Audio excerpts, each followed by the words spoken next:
Welcome to this week's edition of the Maz's Musings Podcast. We have a very special and very exciting episode today. This is the first time I've ever done anything like this, but we have a panel of podcasters and other enthusiasts who are joining me to talk about runDisney. Now, for those of you who are unfamiliar, runDisney is pretty much exactly what it sounds like. You run races in the Disney parks. But of course, with it being Disney, it is a very unique experience, and everybody has their own kind of takeaways from each of the events that they have done. So I thought that it would be a great opportunity to talk with some other people who have done these races and have experienced them themselves. I think this group really kind of personifies runDisney in that we have a group that has a lot of different varying experiences, both in terms of how long they've been running, what kind of runner they are, how many events they've taken part in terms of runDisney and elsewhere. And it made for some really great and really interesting conversation. So if you're into running, this is a great episode for you. If you're into Disney, this is a great episode for you. If you're not into either of these, you've got some great personalities here who have some really interesting things to say in general. So it's a great episode for you from that perspective. Before we get into that, I want to thank everybody for listening to this point, and thank you for helping this podcast grow. I'm asking for you to continue to help us in that regard by sharing our social media. It's the Maz's Musings Podcast on Facebook. There's also Maz's Musings Pod on Instagram. You can also share our website, which is mazasmusings.wordpress.com. And there, people can find past episodes, more information about the podcast, contact info, all that kind of good stuff. You can always reach out to me directly as well at mazasmusings@gmail.com. I'd love to hear from you to get some feedback on what you think is great about the show, what we could work on. If you'd like to collaborate on something like I've done with this episode, obviously I'm not afraid to collaborate, so let me know. Also, please give us a rating, give us a review on whatever service you use to get your podcast, which will also make it easier for other people to find the podcast and enjoy it as well. With that said, I've got to run because you've got a podcast to listen to. And here we go. Donald, wake up! It's showtime! Don't forget the orchestra! Ah, there you are. And just in time. Mom says there's even more magical stuff now. For those of you standing, please hold on to the handrails throughout our journey and stay clear of the doors. Hang on to them hats and glasses, cause this here's the wildest ride in the wilderness. And here we go!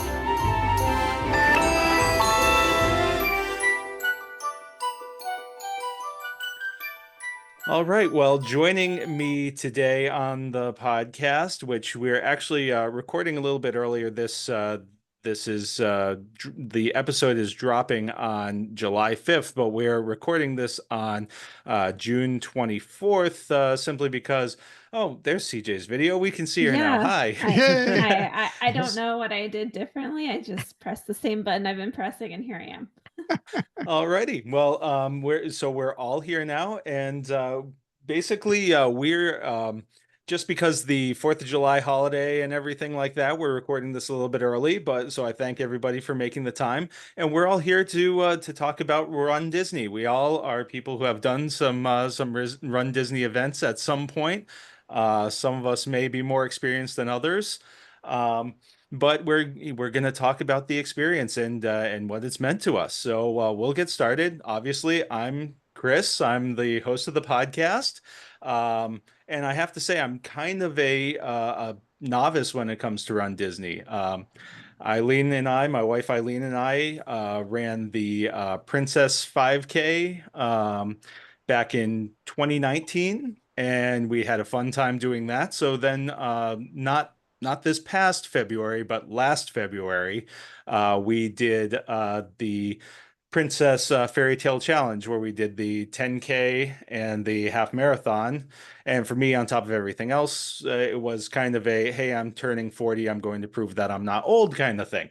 So with that said, I'm just gonna go around the who's on my screen now on the Zoom screen, and we'll start with Megan. If you want to introduce yourself and kind of talk about your Run Disney experience. All right. Well, hello. Thanks so much for having me. This is really fun to get on here and chat a little bit with some from the Run Disney community.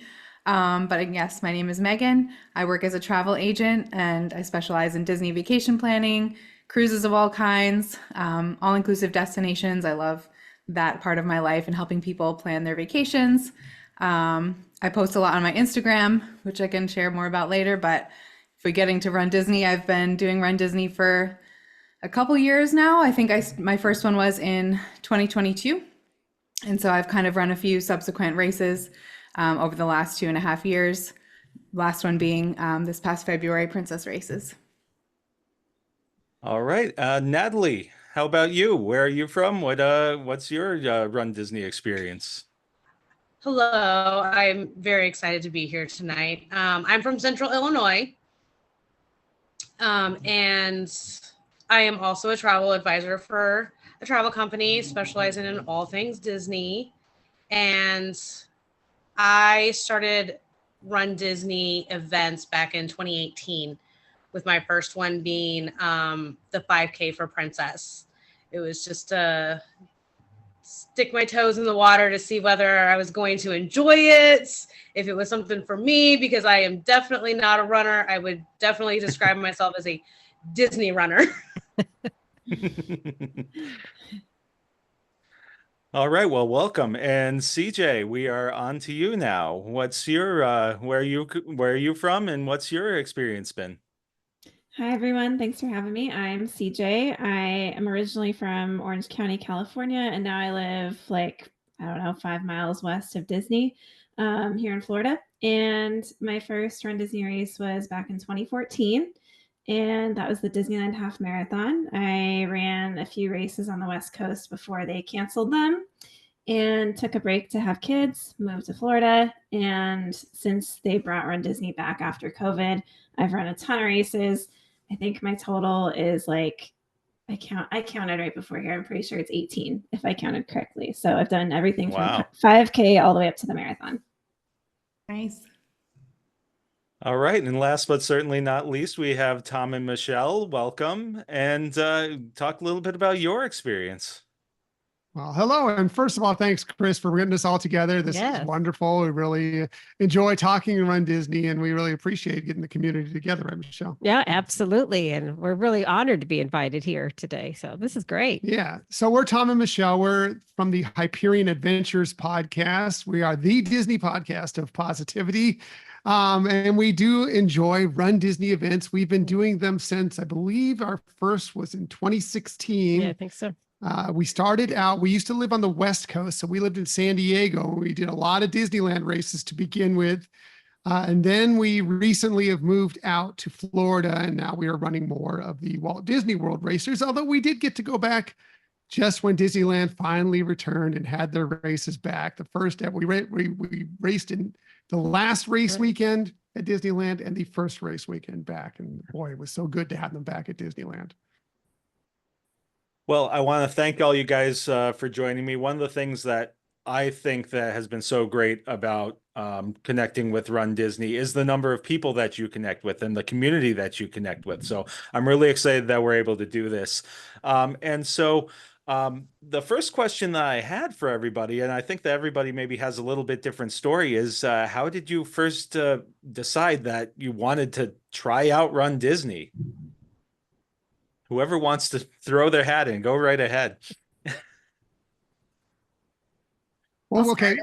Okay, go ahead, Megan. Go ahead, Megan. Well, I was just going to say, like Natalie, I never considered myself, well, I'm not going to speak for you, but I will say I never considered myself athletic. I was not a runner. Watched them vicariously for a year or so, and I was like, that's so fun. this could be a really cool way to challenge pressure, way to challenge yourself, because obviously people can PR with Disney, but I feel like the majority of people that go are not there for that. They're there for the Disney experience. They're there for the challenge and the fun of it. And so I really got motivated by them. And I was going to do it. My first one was supposed to be in 2020, but obviously with COVID, that didn't happen. So I was very excited when I could finally run my first, it was Wine and Dine in 2020. And I was able to do all 3 races. And that was not only my first Run Disney, but my first race ever. So to say that I was able to do, a 5K, a 10K and a half marathon was truly just like the best feeling in the world. I felt very accomplished. Tom, I think that you had something to say as well. Do you want to jump in? Sure. So what got us into it was we were starting to do a few races. We were just starting to run, do some non-Disney races. And then one time we just going you were on a pretty impressive journey. For a weight loss journey. I was trying to lose some weight, and running was a portion of that, or actually a large portion of that. We went up to Disneyland one day just randomly, and we didn't remember that it was a race weekend, and we saw all these people running out there. We're like, you know what? That looks really fun. We love Disney. We're starting to run. At some point, we should do this. So we finally were able to get one snagged for the next year. And Michelle, we have a very funny story about our first race that I don't know if we want to share it now or if you want to share it later, but. Yeah. What do you think now? I'd love to hear it now. Well, so it was our very first, it was a 5K, and we actually were staying not on Disney property, but right across the street from Disneyland, walkable. And we're walking towards where the race meetup was supposed to be. And it's like, there's nobody around here. What is going on? So as we told you, we'd run a few races before, and I looked at the time just in passing, but I didn't really study it. And I'm like, there's no way a race starts at like 5:30 in the morning, right? Like they don't do that. So we're heading out the door at like 6 something or other. And then we're getting over the bridge to where they started. And there's all the runners. We were literally the last people to make it there. They got a golf cart and raced us to the end of the corrals, and we just barely made our first race. Yeah, it was just lucky that a cast member in a golf cart was driving by, and they saw us. We were, in some costume. I don't remember now what that first race was, but they're like, "Are you trying to go to the race?" And we're like, "Yeah." And they're like, "Hop on because you might not make it." But fortunate we did. So CJ, how about you? How did you get started? So I grew up playing tennis, which has some similarities and differences to running. And I never really considered myself a runner. But one year, my little sister said she was going to sign up for the half marathon. And I thought, well, I can't let my little sister beat me. So I decided to sign up. I don't remember if my dad signed up that race as well, but yeah, she got me into it. We're a competitive family, and I had to jump in there with her, and the rest is history. And Natalie, how about you?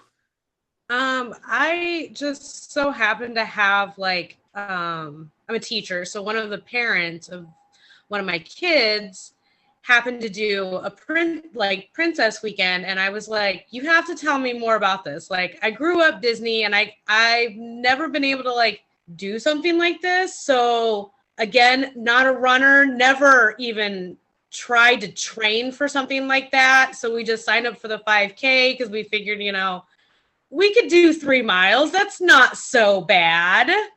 My body definitely told me otherwise that day. But afterwards, it was just, you get hooked. You just have to continue going and doing it. So, I couldn't wait to sign up for my next one. The next year, I did the 5, and then I did my first 10K with Wine and Dine in 2019. And it was incredible. So for me, in a previous podcast, Eileen and I were talking about another half marathon we did, non-Disney related. And I related to everybody that I started running to impress Eileen when we first started dating. And I'm still trying to impress her. So I'm still running and I'm still chasing her. So we actually first became aware of Run Disney, we saw that there was going to be, back when they did the Star Wars races at Disney World, and we toyed with the idea, but the race that still had openings was the 10K, and that was on the morning that we were going to be flying home. So we decided that we didn't want to get on an airplane after running a 10K. But so we were just hanging out at the resort, waiting for our transportation back to the airport, and we saw everybody coming back with the medals. And we just had such a feeling that, we had just missed out on something great. So when in 2019, when we took a trip, we actually our daughter had just turned 1, but we were traveling with my sister-in-law and her daughter. So we had babysitters. So we were able to do the 5K and had a great time. And you're right. You have the experience once, and and you're hooked. So we so the next time we had an opportunity, we did the Princess Fairy Tale Challenge, and that was terrific. So I wholeheartedly agree that once you're in, and that's one of the fun things about it. So I guess the next question would be, what was there a moment when you were just like, oh well, this is it for me. This, I'm hooked, I'm in. Well, I guess I'll share a story. It also came from the first race, and it obviously it was kind of a rocky start, and it was like, is this the right thing? And but I kept plugging along and things like that, and it if you know Disneyland, you're going through different parks, and then the way the track was, the way the route was at the time, is you were going to actually end up at downtown Disney. And first of all, they're set up, and how close people can come to cheer you on is just really impressive anyways. But so I was getting close enough to know I was near the end of the race, and glad that I hadn't been kicked out or anything like that. And because we started late. The head of the balloon, ladies. Yes, that's always a plus. Yes. And but I think I was still having some, my mind just wasn't there. And I was starting to get a little discouraged. Not that I thought I was going to quit or anything, but I just really was like kind of at a low. And I was listening to music, and I had a playlist. I didn't set it up in a particular order, just had it. And suddenly the song from Hercules, Go the Distance, started to play in my ears. And if you ever think of the words of that song, it's perfect, especially, when you're feeling kind of low in the race anyways, and you're, and you're just encouraging, gonna get to the end and people will be cheering. And I get very emotional when I think of it, because I relive it a lot when I think of that song. But it really was an inspiration to me at that time. And it was just such a great song to hit right at the right moment, and brought me to the finish line. And it just was, to me, the whole experience. And you throw that in at the end, it made it so unique and so special. And like you said, I was so hooked at that point. It was like, I just can't not continue to do this. How about anybody else? Did anybody else have that moment, whether it's, was your first race, or if there was another, like, Run Disney moment that really stands out in your mind? Okay, I'll tell you mine. I got to say, there was nothing that will ever top, as far as I'm concerned, turning onto Main Street, and Cinderella's castle is there, and the crowd is cheering, and it's just it's just magical. I mean, there's no other word for it.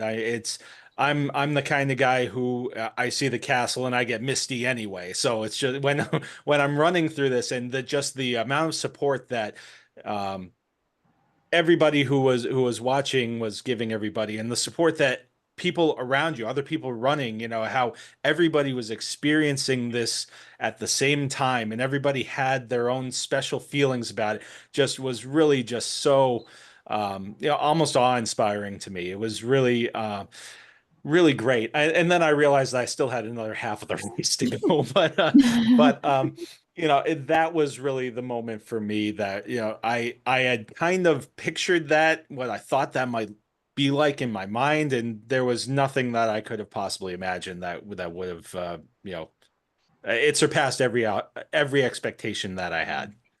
I agree with you completely, Chris. Like, I was going to jump in and say the same thing. Like, I had that very same moment as you. And actually, the Princess Half Marathon of this past February was my first Princess Half.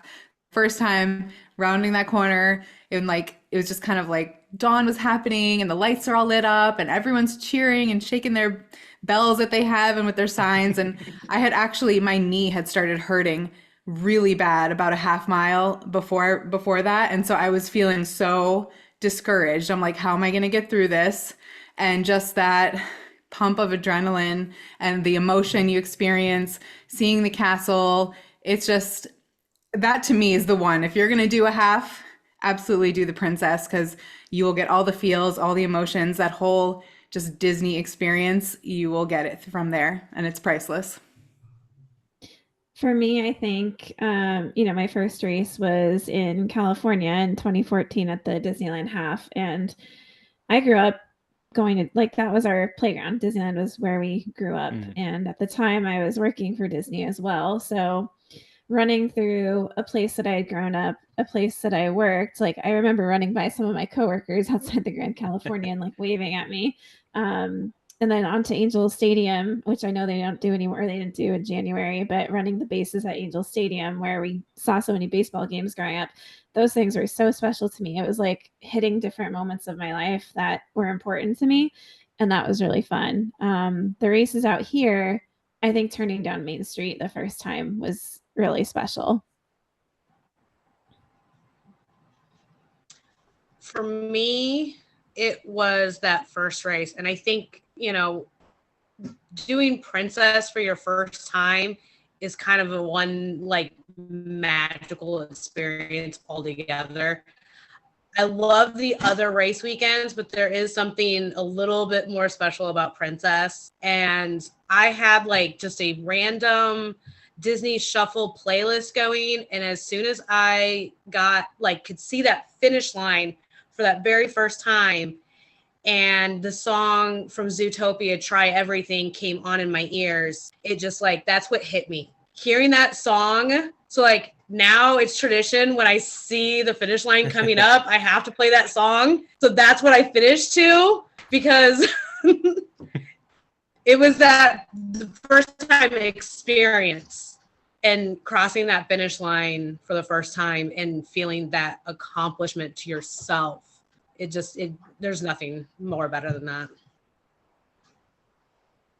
It seems that music is something that's connected some people with, it's the surroundings, then you throw in something musical, and just a lot of different elements that all tie together that make it special. I did have one thing that just popped into my head as you guys were talking about some of the music was,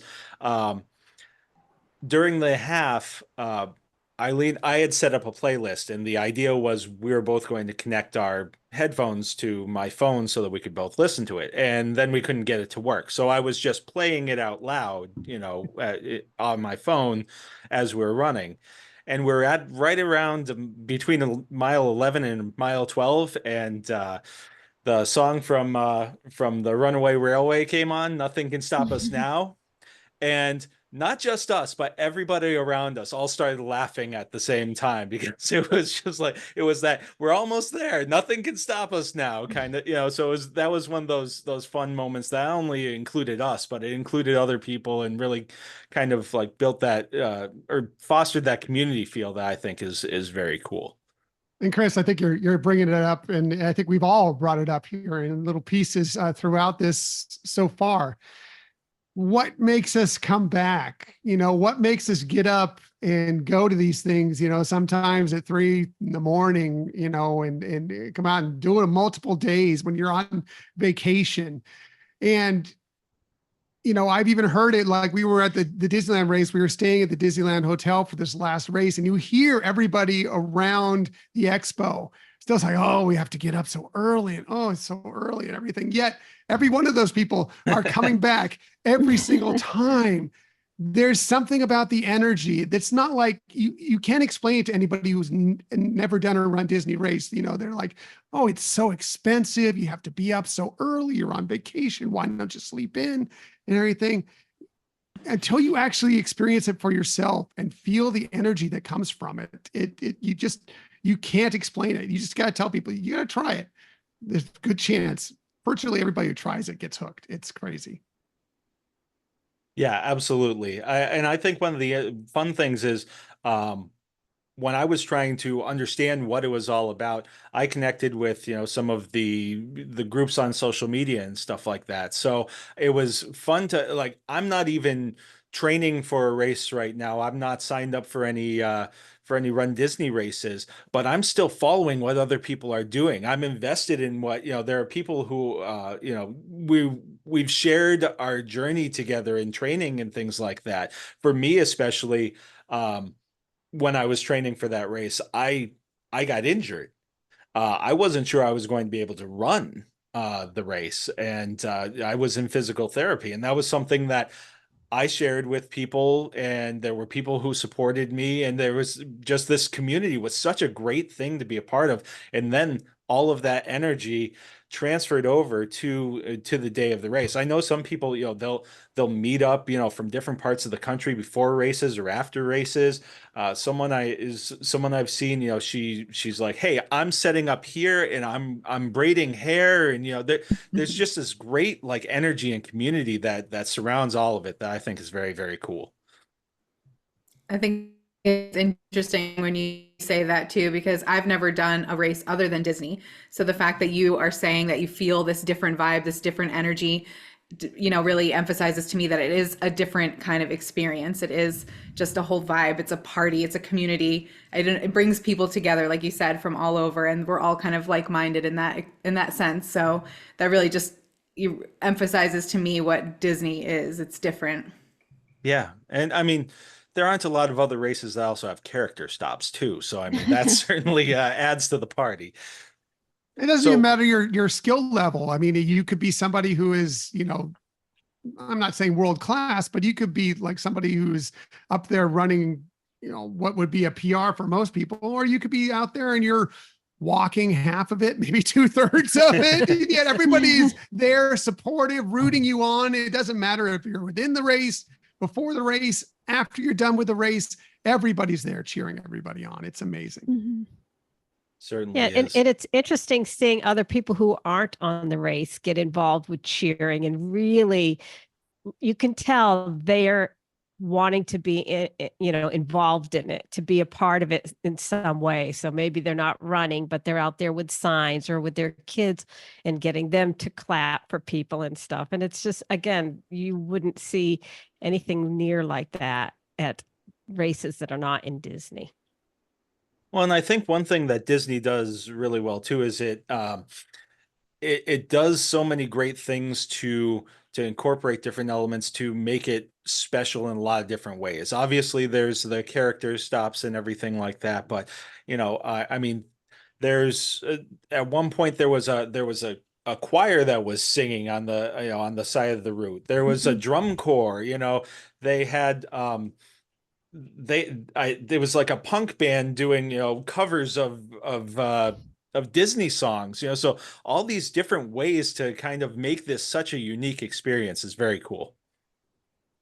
And bless the cast members they all get out there and they get earlier and they're cheering you on, high-fiving you throughout the race. They're there supporting you as well, and they make it they as they always do, make it even that much more special. Right. For sure, they make it fun. So I've brought up character stops a couple of times. I'm wondering if anybody has had a favorite encounter, or if they've another question too is, are you someone who dresses up for it? Do you costume up? And have you ever run into a counterpart or anything like that? So on the topic of, I have two stories related to this. On the topic of characters, I typically don't stop for characters unless there's no line. And when I did the marathon last year, I injured myself like 2 weeks before, and I was like, oh, great. So I get to the corral. I'm in the last corral, and I'm still trying to decide, am I going to attempt to run this? Am I just going to walk it and see how far I get? Well, by fate, I met two ladies who did not know each other who were walking, and we all were like, oh, let's just walk together. So we walked the entire 7 hours marathon together. I don't recommend doing a marathon like that, but these ladies were my guardian angels. They were great. But because we were at the very back of the pack, no lines for characters. So yes, the balloon ladies were, no joke, 2 to 3 minutes behind us, but we stopped at a lot of characters to get pictures, and it was great. And I wouldn't normally do that. And then for costumes, I don't like wearing costumes when I run, but my sister, my mom, my dad, and I did the Expedition Everest 5K last year, I think, or the year before. And we all had dinosaur themed shirts on. Well, in one picture, my sister and I are like smiling, waving, looking happy. Behind us is some guy dressed in a full-on Yeti costume, like fur, the hat, like the whole 9 yards. And he's like roaring behind us. I'm pretty sure he did that on purpose because he saw us like posing and stuff. But it's a very funny picture. For us, I mean, we usually bound more than anything else. I think just because you're running, and we, especially in Florida and humidity, even some of the, crazy times of year, we try and not go too much. But I have, like, it also depends on what race we're running. Like, I ran the Star Wars 5K in a full Jedi outfit. I mean, I wouldn't do that for any longer race than that. That's for sure, because that thing was drenched at the end. And I still don't know if that was a good idea, but I pulled it off. But we did the half, a couple days later, and there was no way I was wearing anything like that. It was, I was just bounding in like some brown running shorts and a brown running shirt, and made a little, tape bandolier and did my best Chewbacca, but it was total bounding. That was it, Yeah, similar. We're like, when we've done Beauty and the Beast, we've done bounding, no like facial hair or anything. No, Princess, I was in a pretty heavy coat this last year. True. That is true. That was a great idea. But yeah, and then for the half marathon Star Wars one, you were that, and I was R2D2. That's right. But, yeah. Yeah, same. I prefer to do more like Disney bounding, kind of just paying homage to the character. But still want to be somewhat comfortable for running and sweating, which is inevitable. And I'm kind of same. I don't typically stop for character photos because the lines can be pretty long. I am one of those people who will kind of run by, snap a selfie just to like, it is fun. They have some really unusual, like unique character opportunities. So it is a cool chance to meet the unique ones that you don't see typically. I've only stopped for a few of them because I'm not a very fast runner. I'm more of a quick walk type thing. But I did stop at a few of them for the Expedition Everest 5K because they had shortened the track, I guess. Like, there was storms coming in, so they shortened it by like a half a mile. So they were kind of like running through as quickly as they could with pictures. So that's the only time I've ever stopped, because I feel as though I am just one of those like panic people. If I stop and I see the balloon ladies, I'm just going to like freak out. And so I've never done it. But I have to admit, like, one of my favorite character meets, and he's not really a character, but Jogging Jack. If anybody knows him or follows him on Instagram, like, absolutely, I love that guy. He's amazing. He's a really fun person to hang out with. Yes. Never seen the guy break character. He's impressive. No, he has never. And like, I just wish we could have like shared some, rum before the race. But I mean, it was 3:00 in the morning. I have gotten a selfie with him. I do like that one. Yep. I'll admit we we stopped at as many characters as possible. On top of everything else, we weren't sure when we were going to be doing it again. So um, I mean, normally I'll do a half marathon in about 2.5 hours. A little bit after that, we finished this one in about 3.5 hours because we stopped for as many characters as possible. Eileen actually said, as we were approaching the end, she's like, "We're going to skip the last one." I was just like, "It's a boo. When's the next time I'm meeting a boo?" No, we're stopping and meeting a boo. So, the cool thing is that a lot of times they're unique characters that you don't normally get to see. So I wanted to see as many of them as I could. That's where I think it's great, the 5K. There's that low pressure scenario with the 5K. And to me, that's the perfect one to, if you're nervous like me and Natalie, definitely take advantage of the characters in the 5K. All right. Well, we are running a little low on time here. So just one last question for everybody. Do you have any plans for Run Disney race coming up, or a goal that you've got for right now? I mean, I'm planning on going back to springtime next year.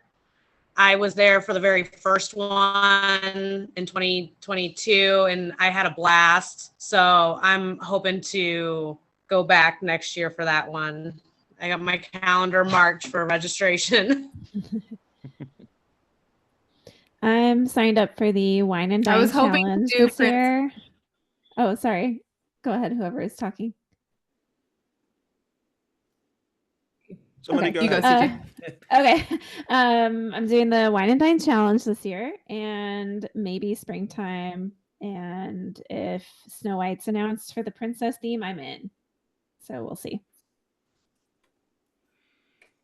Megan? I was hoping to sign up for this year, February, since registration was coming up, but I'm actually expecting my second child, so I'm going to hold off till after the baby. And so maybe we'll see. Hopefully, thank you. Hopefully, I'll be back in action, Wine and Dine 2025. We'll see. For us, I think we're aiming towards Princess next year is our next race. But our real goal is to get back in 2026, and something that we thought was gone for a long time, and we didn't think we'd ever get the chance to do it, but now we have a chance to get the coast to coast medal. And so that is our goal, but that's not till 2026. Well, I have to say, I don't have any other plans right now for Run Disney races. That doesn't mean that can't change. But one thing that we've been talking about, and we're hoping in the next few years, is that we'll be able to do one with our daughter, do the 5K. She's 6 now, and in a lot of circumstances already outrunning me. But we're thinking that maybe around 8 years old, I was getting passed left and right by 8-year-olds the last race. So I was just like, you know what, 8 might be right in the sweet spot. So I think that's our, that's my goal anyway. Is I think that Eileen and I would really enjoy bringing Megan to that. So that's so fun. That'll be special. Yeah. Mm-hmm.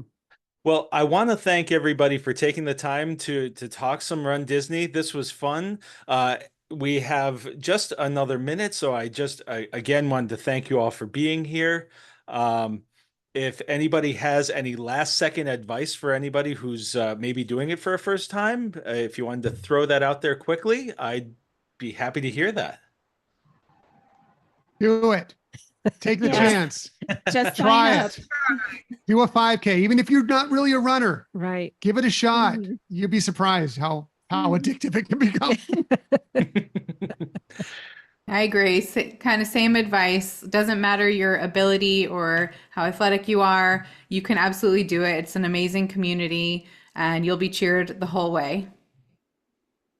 All right. Well, thank you very much to all of you. I really appreciate you all taking the time. Thank you. Thanks for having us. Yes. Well, we ran out of time before I was able to adequately thank everybody for participating in this podcast, and also give them a chance to kind of promote themselves and the work that they are doing elsewhere. So I really wanted to thank Megan, Natalie, CJ, and Tom and Michelle for being a part of this.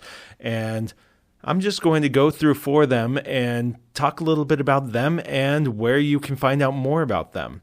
So we've got Megan Rodriguez of Orangebird Travel. She's a We Do Travel Right agent specializing in Disney, cruising, and Caribbean travel.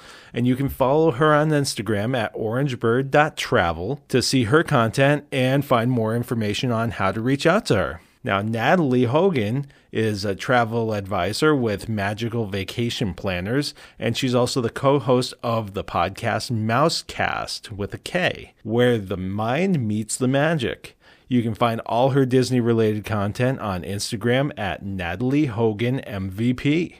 CJ Clark is part of the Park to Park podcast, which compares Disneyland to Walt Disney World, and you can find more about her at The Weekly Mouse on Instagram. And of course, last but not least, Tom and Michelle are from the Hyperion Adventures Podcast, which is your Disney podcast of positivity. I'm a huge fan of their show.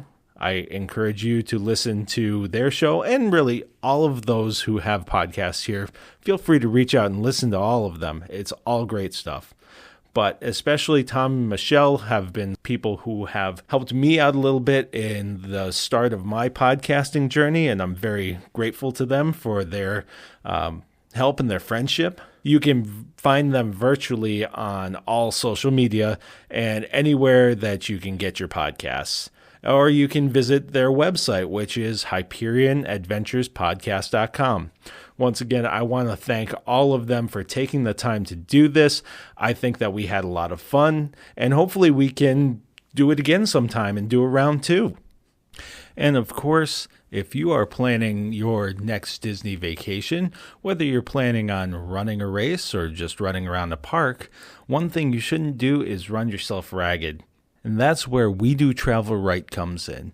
We Do Travel Right is an authorized Disney vacation planner and an earmarked gold producer. They take away all the stress of vacation planning with their concierge level service, which includes the We Do Travel Right dining team. With them taking care of all the details, it lets you get back to taking care of the one thing that you should be doing on a vacation, and that's having fun. Now, if you've already booked a trip recently, you can transfer your trip to We Do Travel Right, and they'll take over the rest from there. All of the services offered by We Do Travel Right, on top of everything else, are completely free. That's right, you do not pay anything extra because companies like Disney already build the cost of using an agent into their prices. So you're paying for the agent whether you use one or not. So it only makes sense to go with an agent like We Do Travel Right. So run or walk, whatever's safer, to get your free quote today at wedotravelright.com/Mazza. That's wedotravelright.com/MAZA to get your magical trip started today. Well, I can't do any more damage around this popsicle stand. So long, partner. See you real soon.